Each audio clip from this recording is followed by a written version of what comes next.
In 1998, the Good Friday Agreement was signed, brokering a peace deal between Republicans and Unionists in Northern Ireland. Nearly a decade later, Al Jazeera visited Belfast to explore ongoing divisions in the city. The film you're about to see was first broadcast in 2007.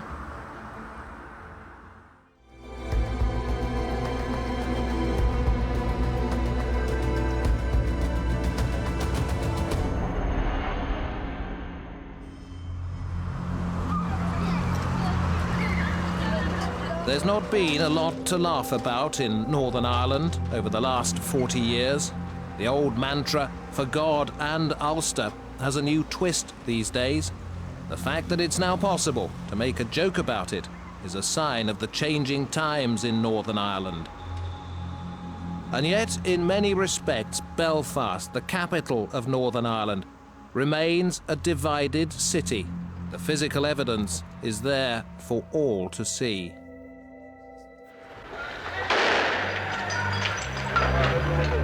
The modern history of Northern Ireland has been dominated by one thing: the Troubles. A violent, bitter conflict, both political and religious, between those claiming to represent the predominantly Catholic nationalists and those claiming to represent the mainly Protestant unionists. Broadly speaking, the nationalists, also called Republicans, want Northern Ireland to be unified with the Republic of Ireland, while the Unionists wanted to remain part of the United Kingdom, along with England, Wales and Scotland. Well, I think this conflict was principally about hatred. Hatred of a people, hatred of my community. And I think it has taken Republicans to realise that with hatred you can achieve nothing. It was about people's civil rights and human rights. People went out and marched on the streets and were beaten off the streets, and then the British Army came in. The Catholics and nationalists here actually had no basic human rights. They had no voting rights. They had all those rights taken away from them. But in 1998, Northern Ireland's political parties signed up to the Good Friday Agreement, breaking 3 decades of deadlock. It established a power-sharing assembly and paved the way for the withdrawal of British troops and the disbanding of paramilitary groups. After many false starts, the Assembly assumed its full power in May 2007, and the sworn enemies of yesterday, Unionist leader Ian Paisley and the Republican leader Martin McGuinness, became First Minister and Deputy First Minister. But what Northern Ireland has now is not so much peace as an absence of conflict. Far from disappearing, the walls have grown. Instead of reconciliation, there is partition, an ill-tempered stalemate of separate identities and separated lives. There's huge amounts of segregation in daily lives, particularly within working class communities. Kids go to school in different schoolings, Catholic schooling or Protestant schooling. They would just not mix. That's not a consequence of the wars. In the wars, the segregation and the divisions were there before the wars happened. The wars kind of fed into that, and then the further segregation has continued from that. So we're now in a situation where there's more segregation after 13 years of the peace process than there was during the conflict. Segregation is a fact of life. It's a fact of life whenever we've had 35 years of trouble and mayhem. And people aren't going to get over that very, very quickly or very easily. The first of the so-called peace lines began as a length of barbed wire, rolled out by the British Army to separate the warring communities in 1969.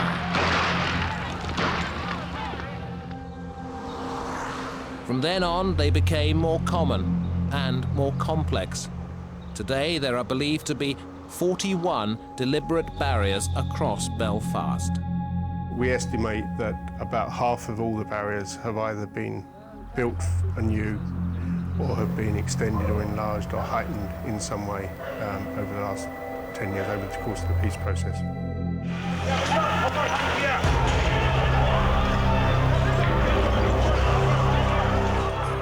most notorious barrier was the one between the warring communities of Protestant Shankill and Catholic Falls Road. But the flashpoint of recent years has been the wall that separates the Short Strand, an isolated Catholic enclave in East Belfast, from the surrounding Protestant areas. In 2002, it was the scene of the worst riots in the city since the start of the peace process. Sean McVeigh, a Catholic, lives with his family in the shadow of the Short Strand's wall and has vivid memories of what happened. There was widespread rioting and attacks on this small area of Short Strand, East Belfast, and most of it was concentrated just at this particular spot because this was seen as a vulnerable spot. The wall was low at the time. The houses here where we live, the whole roofs, every window, upstairs, downstairs were smashed, destroyed. There was loads of fireworks and petrol bombs and all, and stones and bottles getting thrown over the wall, and windows and all were broken, cars and all were damaged, and people were hurt, and then our windows and all were covered up, so everything, it was really dark around here, and it wasn't the same as what it used to be, but it was. Greta Abbott lives with her family on Clewen Place, the other side of the wall, on the Protestant side.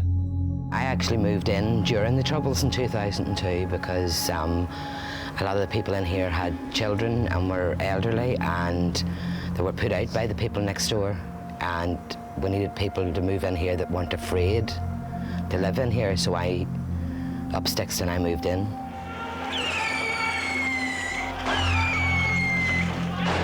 To my daughter, she was hit in the head with a brick, and that was just in the alley over there.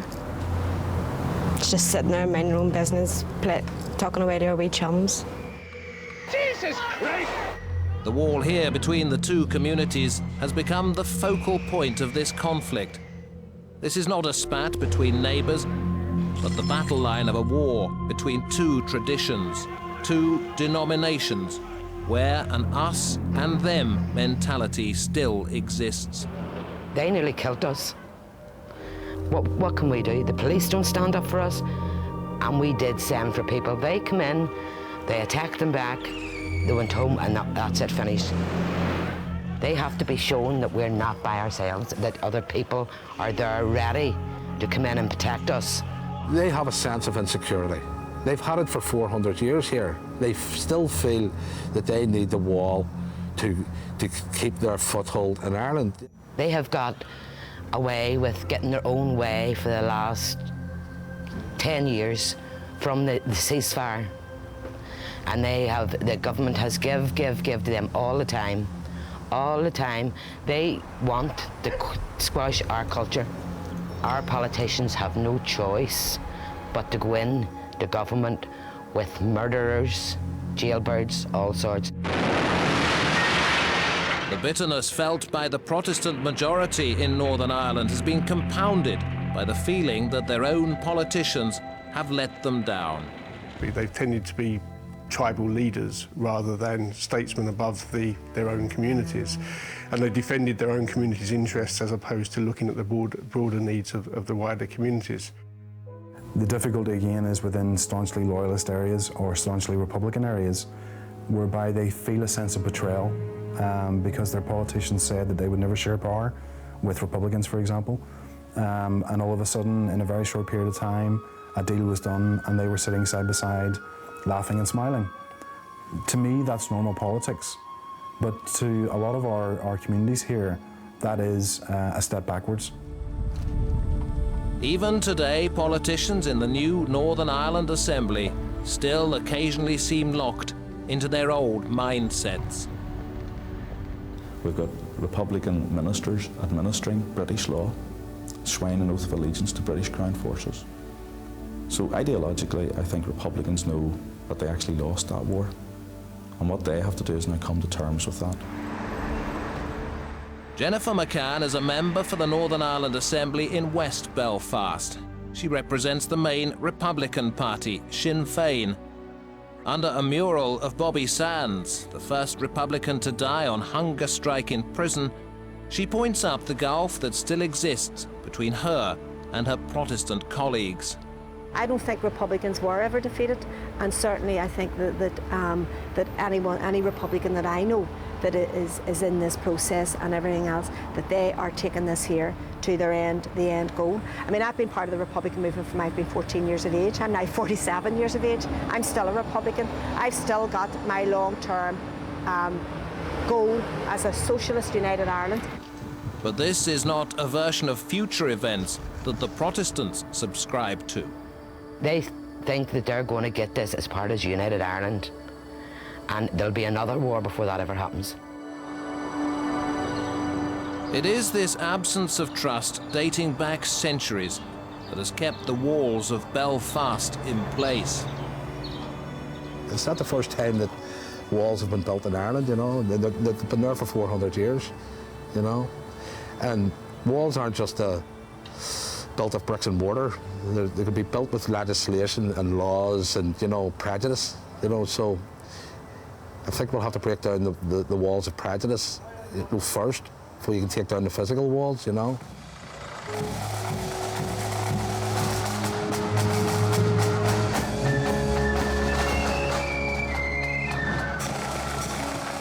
Northern Irish Protestants parade through the streets of Belfast.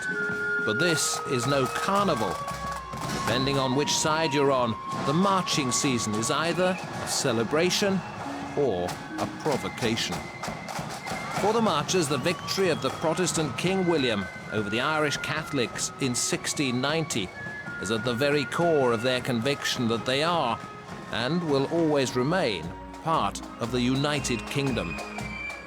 Well, parading is very much a way of life, a cultural expression of a person's identity, especially from the Protestant community. It's a celebration of a battle which took place over 300 years ago at the Boyne. And it's a celebration, an expression of freedom, an expression of liberty, an expression of fraternity. And something which is not only related to American Independence Day, to the celebrations at the Bastille in France, to the celebrations which we have and see in many other countries where people celebrate their liberty. For staunch loyalist people, they're a symbol of a victory in a battle against the Catholic Church. Basically, it's part of their cultural identity. For the wider unionist community, I think it is a symbol of their identity, although not as strong as some loyalists may deem it to be. But from a Catholic perspective, the drums and banners are triumphalist gestures, calculated to keep old wounds open. You have to understand, we're only coming out of a conflict situation. There are people who are living in those areas that have been murdered by loyalist paramilitaries, and I think that it's insulting for them to have to watch an orange parade walk down that is holding banners of loyalist paramilitaries, for instance. You know, it's very hard for residents to take that. On both sides, the past is ever present, whether it's the Battle of the Boyne more than 3 centuries ago, or a riot within the last decade. For those on the front line, time has not been a healer here. The conflict has merely found other means of expression.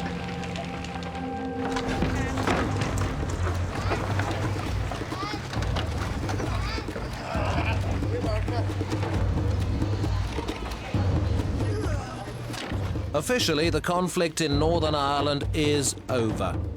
But more than a decade into the peace process, many of the sectarian rituals live on as a means of distinguishing, reinforcing, and boasting.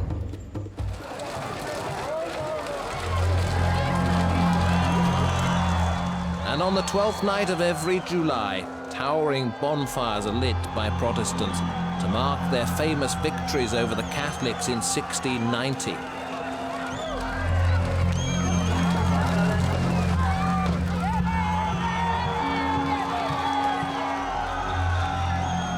The crowds cheer when the hate symbols, chiefly Irish flags, go up in flames.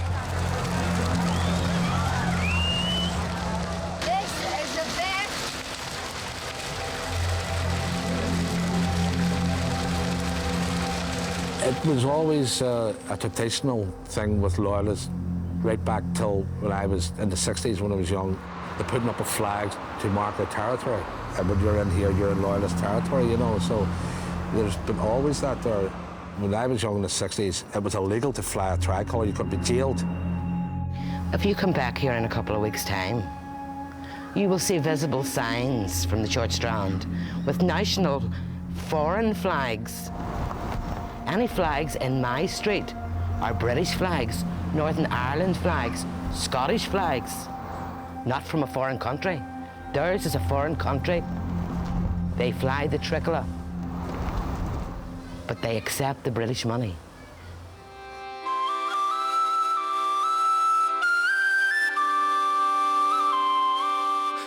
But the symbolism doesn't always take the form of flag waving.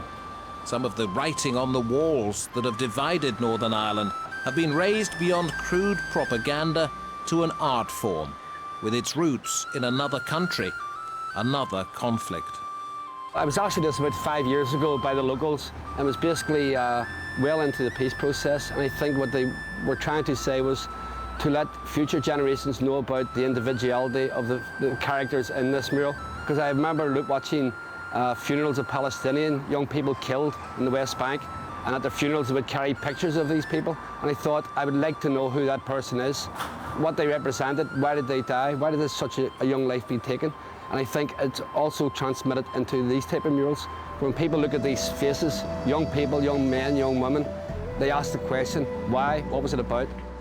Danny Devaney, a Republican who honed his talent while serving time in the Maze prison, is now involved in the unlikeliest of artistic collaborations. He's paired up with the son of one of Northern Ireland's best-known Protestant loyalist leaders. The two men who in the past chronicled the Troubles, each on his own side of the walls, have come together to bring a new message to the city.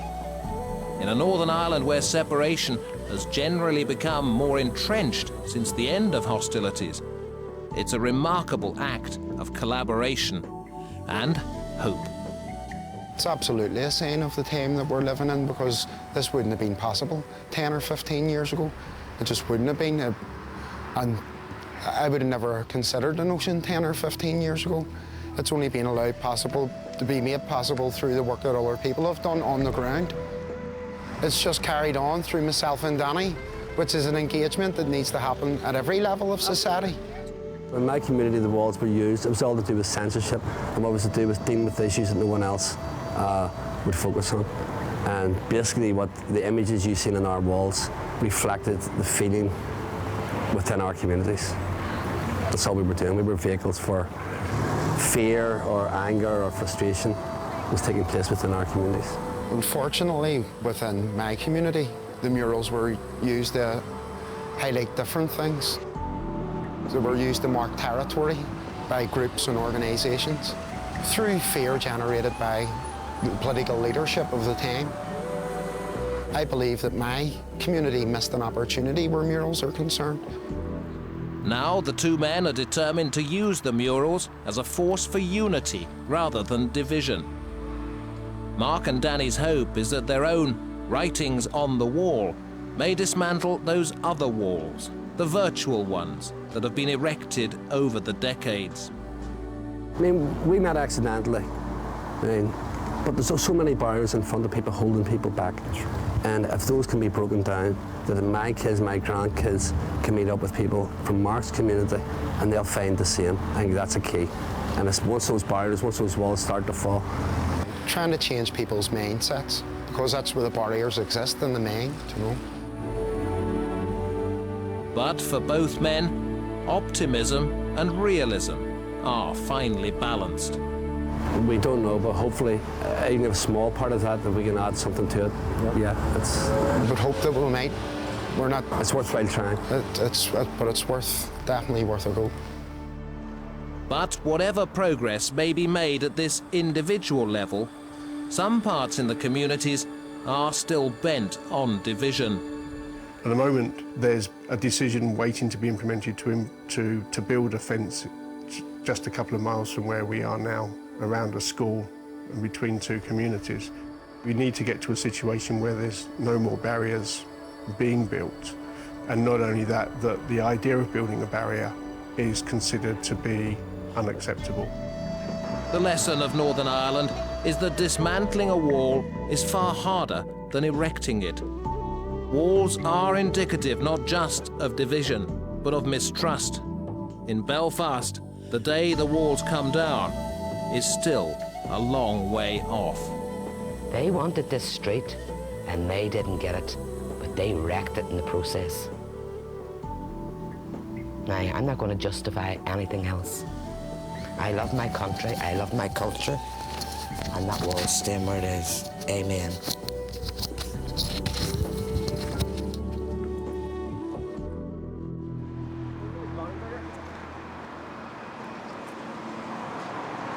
The way I would do their heads, as I told you I was doing before, is measure what space you have left. Nearly a decade after this film first aired, we returned to Belfast to catch up with Danny Devaney. He's still painting the city's walls. So what are you going to focus on now? Silhouettes right across that space. No! No? I told you to be where they are. You can maybe have another couple. It's your line towards the silhouettes is the problem. See that projection line? That's what's wrong. The political work of Danny and his muralist brethren have become world famous. But some of their canvases are disappearing. In 2016, the first wall began to come down here, in the Catholic Republican area of Ardoyne. Ministers have vowed that all the walls would be demolished by 2023.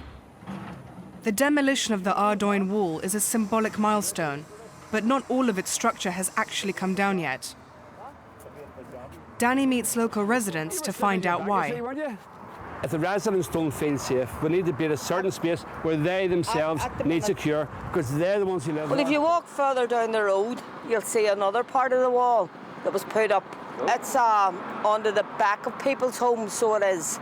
Exact same wall, only it was strengthened a bit more. People at the minute just don't feel safe for that there to come down. I just got to the stage where at one particular time someone came in and said, 80% of people want the walls down, but then there's that wee caveat when the time is right. Ardoyne is an area historically notorious for violence. Fear that these conflicts may continue to flare up today leads many to seek protection behind the walls. But some residents believe that barriers are not the solution for today's troubles. The walls weren't fit for purpose, they were for drive-by shootings and things that could happen at those times, and a lot of people that have told us the walls only attracted trouble as well. You could stand behind them and you weren't going to get chased really, and so they attracted as much trouble as they prevented. That's one of the things that we had got. And why do you want walls? Said protection, and then the other side were turning and saying they didn't really give you protection. Although sectarianism still exists, the government is now attempting to give the city a new image, encouraging artists like Danny to find new subjects for their murals. I then very quickly understood what they were saying. It's not so much re-imaging, they wanted to re-politicise us. And he's still collaborating with Protestant muralist Mark Irvine. I'll see you in a couple of weeks. What's the crack? Doing all right. Yourself? Good. Rather than calling it re-imaging, they should have called it reinvention, because really that's what they're trying to do. They're trying to reinvent those communities like nothing ever really happened here. And as Danny says, sort of sweep it under the carpet. I don't enjoy looking at that imagery, but I understand fully why it's there. As well as remembering the struggles of the past, Danny believes murals should reflect the community's aspirations for a peaceful future. If the murals are changing, it's because the mindset of the people in whose communities we paint is changing. Today, they're painting for Northern Ireland's next generation.